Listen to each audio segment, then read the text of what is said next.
Shalom saudara-saudari yang terkasih, tema renungan kita Yesus nama di atas segala nama yang dibawakan oleh Pendeta Drison Ginting. Shalom saudaraku, renungan kita hari ini Jumat 21 Juni 2024 dengan judul Batu yang Sebenarnya. Ayatnya di dalam 1 Korintus 10 ayat 4. Dan mereka semua minum minuman rohani yang sama, sebab mereka minum dari batu karang rohani yang mengikuti mereka, dan batu karang itu ialah Kristus. Dari batu karang yang dipukul di Horeb, pertama-tama mengalir mata air yang menyegarkan bangsa Israel di padang Balantara. Selama pengembaraan mereka, bila mana saja kebutuhan timbul, mereka dicukupkan dengan air melalui satu mujizat rahmat Allah. Namun demikian, air itu tidaklah terus mengalir dari Horeb. Di mana saja selama perjalanan itu mereka memerlukan air, maka dari celah-celah batu karang, air mengalir di samping perkemahan mereka. Kristus oleh kuasa firman-Nya yang telah menyebabkan air yang menyegarkan itu mengalir bagi orang Israel. Mereka semua minum minuman rohani yang sama, sebab mereka minum dari batu karang rohani yang mengikuti mereka, dan batu karang itu ialah Kristus dalam 1 Korintus 10 ayat yang keempat. Dia adalah sumber segala berkat, baik materi ataupun rohani. Kristus, batu yang sebenarnya itu, menyertai mereka selama pengembaraan mereka. Mereka tidak menderita haus ketika Ia memimpin mereka melalui tempat-tempat yang tandus. Ia mengeluarkan air dari gunung batu bagi mereka. Ia membelah gunung batu, maka memancarlah air. Terpancarlah air lalu mengalir di padang-padang kering seperti sungai. Yesaya 48 ayat 21 dan Mazmur 105 ayat 41. Batu yang dipukul itu ialah satu gambaran Kristus yang melalui lambang ini diajarkan kebenaran-kebenaran rohani yang paling indah. Sebagaimana air yang memberi kehidupan itu mengalir dari dalam batu yang dipukul itu, demikian pula dari Kristus dipukul dan ditindas Allah, tertikam oleh karena pemberontakan kita, diremukkan oleh karena kejahatan kita. Yesaya 53 ayat 3 dan 4. Mata air keselamatan itu telah mengalir bagi umat manusia yang telah sesat.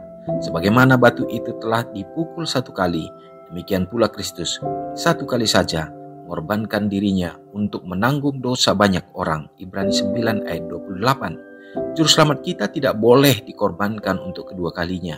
Dan bagi mereka yang mencari berkat-berkat anugerahnya, dapat memperolehnya hanya dengan cara memintanya dalam nama Yesus, sambil mencurahkan keinginan hati dalam doa yang penuh pertobatan. Doa seperti itu akan membawa ke hadapan Tuhan alam semesta luka Yesus, dan kemudian akan mengalir dengan segarnya darah yang memberikan hidup itu, yang dilambangkan oleh mengalirnya air hidup bagi Israel. Renungkan lebih dalam. Kuasa Kristus yang memberi hidup masih tersedia bagi siapa saja dan bagi semua orang yang mau minum dari Dia.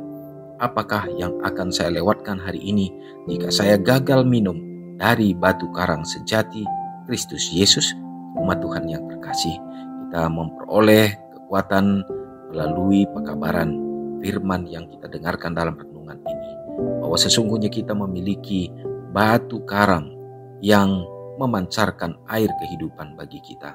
Bila mana penyertaan Tuhan berlangsung bagi bangsa Israel pada saat mereka di perjalanan menuju ke tanah Kanaan, di padang gurun yang tiada kelihatan mata air, tetapi pada saat Tuhan berkenan melalui kepada hamba-Nya dan anak-anaknya, diberikan penyertaan yang luar biasa, di mana dari celah-celah batu muncul air, dan bahkan dari batu yang dipukul oleh Musa pun maka mengalirlah air, dan itu melambangkan adalah kehidupan yang datangnya daripada Kristus. Batu karang itu sendiri adalah Yesus Kristus. Tuhan tidak pernah meninggalkan anak-anaknya, dan kita pun demikian.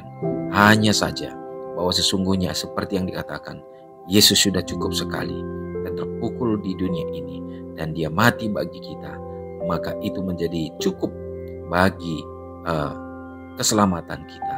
Dan bila mana kita selalu berserah kepadanya, memohon akan air kehidupan daripadanya, maka kita akan memperoleh mata air yang akan memancar dalam kehidupan kita. Biarlah itu akan menyegarkan jiwa kita dan juga memberikan kehidupan dan pengharapan bagi kita. Mari kita sama-sama berdoa.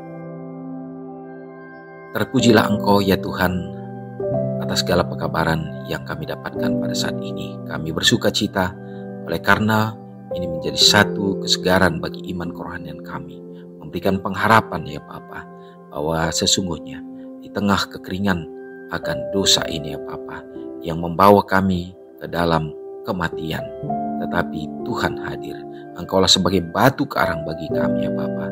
Dan pada saat kami senantiasa dekat dengan Tuhan, melalui kehidupan Tuhan, batu karang itu akan memancarkan air menjadi sumber kehidupan yang akan menyegarkan jiwa dan memberikan akan semangat bagi kami untuk dapat melanjutkan kehidupan kami menghadapi problema, pergumulan-pergumulan.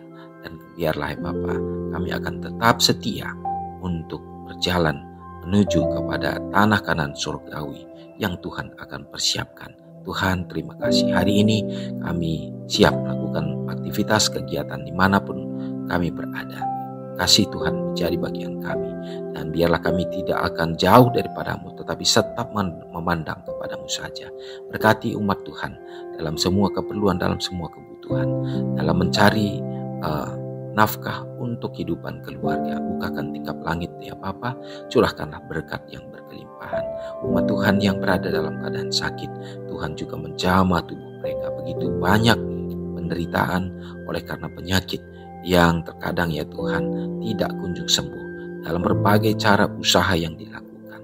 Tetapi biarlah ya Bapa, harapan anak-anak Tuhan tidak akan pernah putus asa, oleh karena sesungguhnya kami menghadapi tantangan yang sangat besar dari setan yang berusaha menjatuhkan kami dari segala sesuatu, termasuk sakit penyakit. Dan biarlah kami setia ya Bapa. Tuhan, terima kasih juga untuk berkat Tuhan menjadi bagian anak-anak di dalam pertumbuhan perkembangan dunia pendidikan, perkuliahan mereka, dalam meraih harapan masa depan. Tuhan, biarlah Engkau tunjukkan senantiasa yang terbaik. Bila mana hari ini umat Tuhan yang secara khusus bersuka cita merayakan hari ulang tahun mereka, biarlah hikmat akal budi dan juga ya Bapa, kesehatan dan panjang umur Tuhan karuniakan. Semoga kasih yang sama jadi bagian kami untuk melalui hari ini. Mohon ampun dosa kami Tuhan, doa ini hamba serahkan hanya dalam nama Yesus yang sudah menjadi juru selamat kami. Amin. Selamat pagi, selamat beraktivitas, Tuhan Yesus memberkati. Ingatlah Matius 5 ayat 13-16. Biarlah kamu menjadi garam yang mengasinkan dan terang yang menyinari kehidupan orang lain. Jangan lupa subscribe, like, dan share ke seluruh dunia.